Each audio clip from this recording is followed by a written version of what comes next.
Here's a guy who thinks that atheists lose every argument they start. Hey, it's Rabbi Shmuel Paul, and hope you're all doing well. This is not a topic that I want this channel to really be about, but I've seen a lot of comments about what I'm doing, and I think I need to explain myself. And I want to explain how atheists actually lose every argument that they start. And that is because the atheist position is that there is no God. Sometimes it is. Sometimes the atheist's position is simply that their interlocutor can present no evidence that convinces them that there's a God. When that's the argument, the atheist wins every time the person with whom they're arguing fails to convert them to theism. So that's a negative. And if somebody comes along and brings an argument that there is a God, there must be a God, or there could be a God, the atheist has to completely eliminate that argument. Which, depending on which definition of God we're arguing about, can be pretty easy to do. The most common definition of God I see apologists and theologians use is that God is an entity that can exist independent of space and time, and in fact created space and time. This effectively means that God can exist without that existence needing to manifest anywhere ever. All you have to do is point out this obvious contradiction to eliminate the possibility of such a God's existence. They have to completely invalidate the argument, they have to completely debunk the argument, because if they don't, and the reason that God exists stands, in that case, the theist has won the debate. It's simple. What percentage of debates that atheists start begin with the assertion that there is no God? This guy seems to think that it's 100%, but it's not. Most of the debates I've heard atheists start begin with the premise that theists haven't presented convincing evidence that there is a God. If you're trying to prove a negative, and somebody brings you a positive, it's a common misconception that you can't prove a negative. It's only when synthetic claims whose predicates are not definitionally inherent to their subjects, are negative, that negatives can't be proven. Analytic claims that are always true because the predicate merely defines the subject, can be proven when they're negative. You can prove, for example, that no married bachelors exist. All you have to do is point out the definition of the word bachelor. Proving that God does not exist works like that. Why God should exist, why God must exist, and there are many arguments in that category, like the prime mover argument. Why can't the prime mover be the universe itself? If the universe was ever at rest and then suddenly started moving, I could understand asking what caused that, but there was never a time when the universe was ever at rest. Even if the universe has only existed for 13.7 billion years, there was never a moment in that whole span of time when it wasn't moving, so why would that movement need a cause that exists beyond the universe, whatever that's even supposed to mean?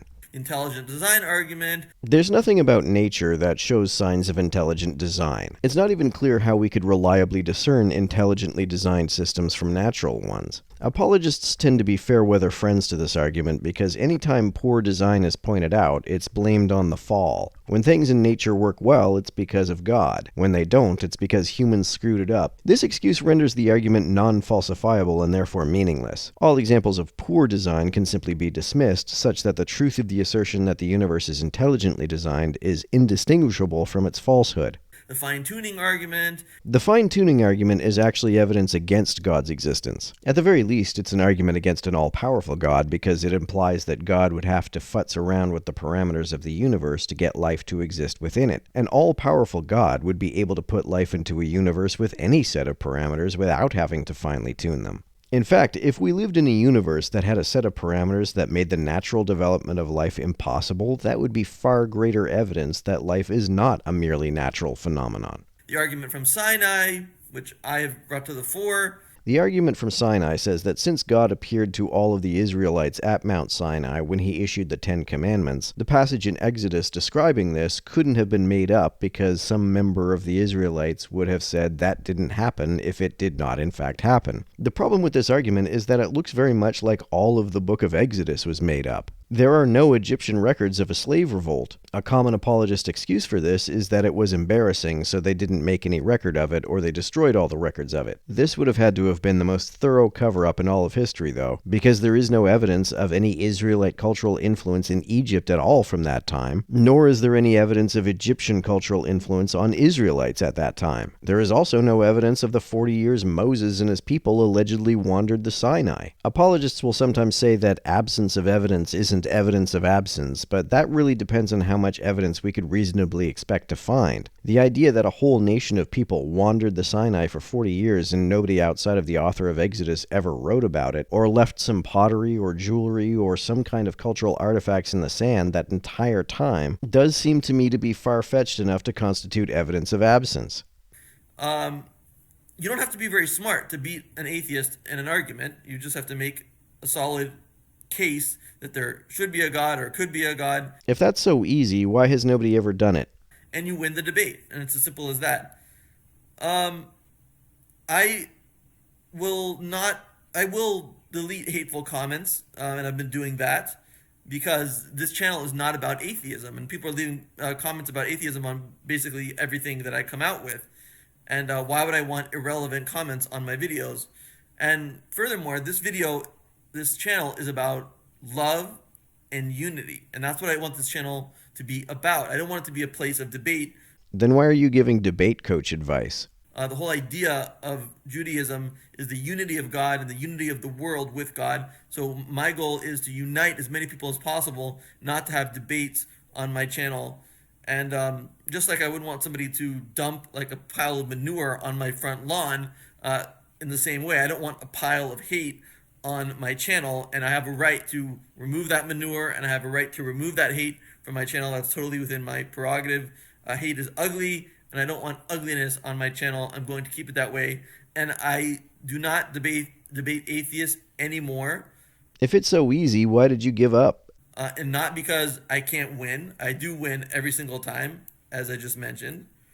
I'm not debating because my mentor said not to, and I didn't listen to him in the beginning. So why are you even bringing it up again? And now I realize that he was right, that I should not be debating atheists. The reason is because you can't win with an atheist. So you gave up on debates that you always win because you can't win. They will never change their mind, no matter what you say. Anthony Flew was an atheist who eventually changed his mind. Among atheists, he's probably most famous for coining the term "no true Scotsman." He converted to deism for a silly reason. He was convinced by the intelligent design argument. But the point is that he was convinced by an argument, so it is, in fact, possible to convince at least some atheists with arguments. And the reason is because their views are rooted in hate, which is an emotion. They hate religious people. They hate God. They're the idea of God. I don't hate anyone, and even if I did, what would I stand to gain from denying the truth of a claim for which there is convincing evidence or arguments? Why would hate cause me to do that? If I hated religious people and God, I wouldn't say that God doesn't exist. I'd say that God sucks.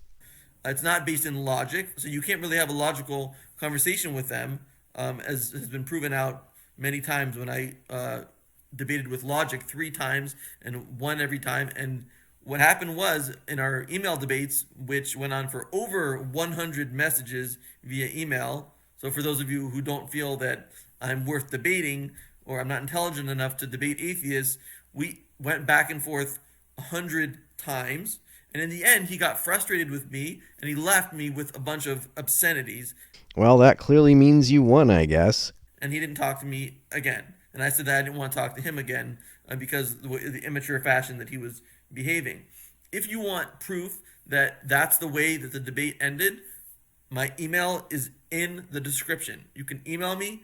I'm not going to debate you, but you can email me and I will just send you the end of the debate between me and Logic. Oh, it was Logic. I guess Logic does have a whole playlist of videos about this guy. So you can know that what I'm saying is the truth, that we ended it in a very unpleasant way, where he was lashing out at me in an emotional fashion, in a fashion of obscenity. And just know that when you laugh at my arguments, I'm laughing back at you. I really am, because you think my arguments are below your intellect. They're actually above your intellect, and that's why you don't get it. I will concede that I don't get how a god, or anything else, can exist independent of space and time. You don't get my arguments because you're not smart enough, you're not intelligent enough, and you don't have the intellectual honesty to open your mind to my arguments. I thought it was because I hate God. If someone is an atheist because they're just too stupid to understand arguments for his existence, that's not their fault. It's not a moral failing as theists like to claim it is. You think I have no education. In fact, I have a lot of education. I got straight A's all throughout my schooling. I got a few B's in law school, but I graduated law school. Rudy Giuliani graduated law school. That clearly proves nothing. I'm very well educated in every subject that is taught in school. You're very well educated in every subject that's taught in school? And my arguments are really above you, not below you. And your laughing just makes me want to laugh at you even more because you are actually the brainwashed one. I'm not the one embarrassing myself. You are. I mean, you've never given a second thought to pi. You've never given a second thought to the speed of light. You've never given a second thought to the basics of math. You just accept it because it was taught to you by your teacher, by your professor. No, I don't. I believe in the basics of math because I don't understand what it would even mean for basic math rules to not be true. They're all a bunch of tautologies. I don't have to just accept them because it was taught to me. I can discern for myself that they make sense. If anyone is brainwashed in this situation, it is you. Just listen and look how easily triggered you are and how frustrated you are and how angry you are by someone challenging your religion. What religion is that? I don't take atheism on faith. I don't worship the non-existence of God. I have trouble believing that I am less willing to be convinced that a God exists, that you are willing to be convinced that one doesn't exist. Your tenets, which you don't question, I challenge them and you are triggered.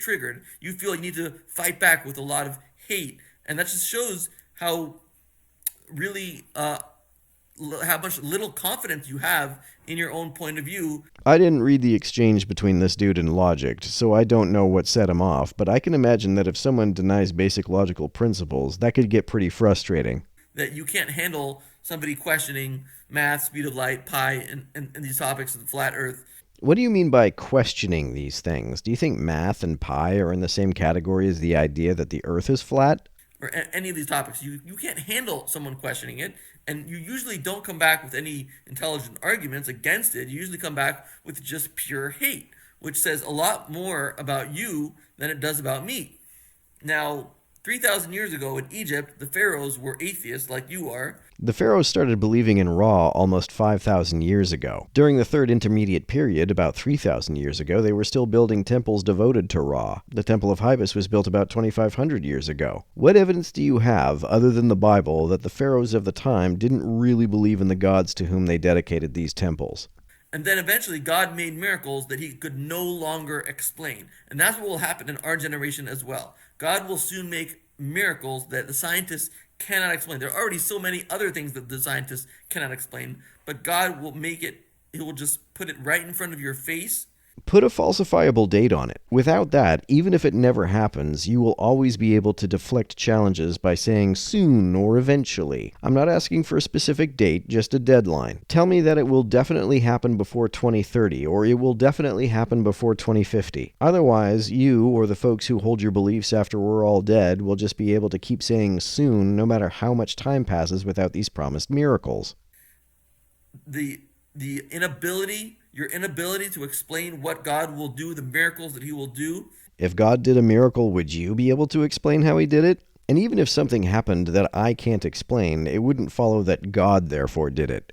And just like the Egyptians, you will either then flip to God's side, flip to my side, or you will be destroyed, just like the Egyptians were destroyed. So Egyptians no longer exist?